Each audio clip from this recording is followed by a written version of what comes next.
In this video, I'm going to show you my favorite method to get your vocals to sit perfectly in the mix, to take them from this I don't wanna leave if you don't wanna go, to this I don't wanna leave if you don't wanna go.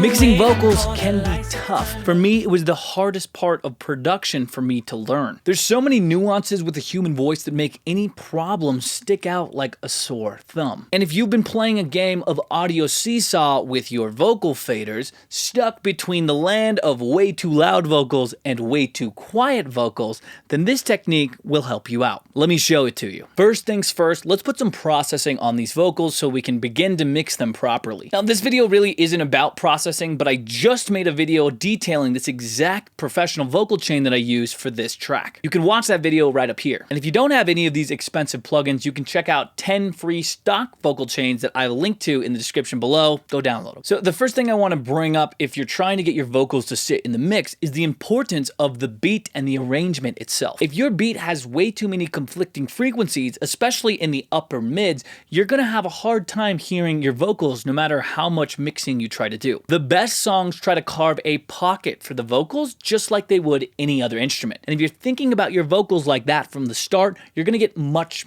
better results. Once the arrangement of your song is dialed in, it's time to actually get into mixing. Once you've got all that set in place, I highly recommend throwing a limiter on the mix bus. My preferred limiter is Pro L2, and then I like using the free loudness meter from Ulean. I've adjusted this meter so that I'm getting around the LUFS that I want for my mask. This will help me determine the actual signal that the vocals need to be. The limiter will gently squeeze down the vocals, and so to get the exact right level that I'm looking for, I like to mix into them. This limiter will also help to glue all of the elements ever so slightly together so that it sounds more like a polished record, which is what we're after in the mixing stage. We can add other mastering plugins before this later, but I just like the idea of mixing into a limiter as I'm getting this preliminary stuff done. Once you have that limiter in place, it's time to get into the technique. Now, just like I mentioned earlier with carving out a specific frequency pocket for your vocals, you can do that with a technique called sidechain compression. To be more specific, multiband sidechain compression. To use this, I'm using FabFilter's Pro MB or Pro Multiband. I've also set up my vocals so that they have a complete vocal bus with all of the voices if I solo it. I don't wanna leave if you and I have my beat on a separate track with only the beat. This will help make sense a little bit later. Let's throw on FabFilter's Pro MB and get into the effect.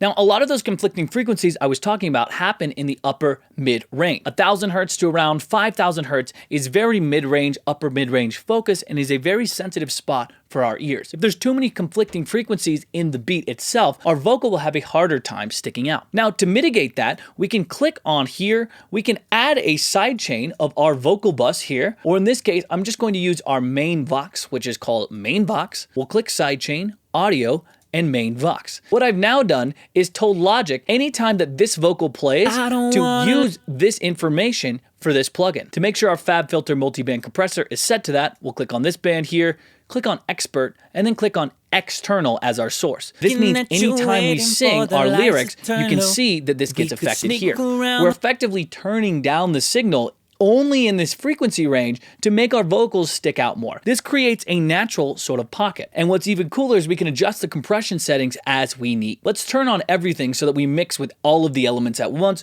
and we'll adjust this as we see fit.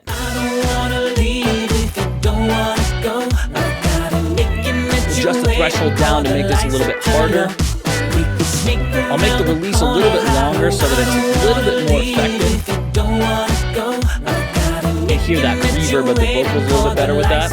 I'll take the attack down ever so slightly so that it comes in faster. And I'll take the ratio down slightly as well, just so it's a little bit more subtle.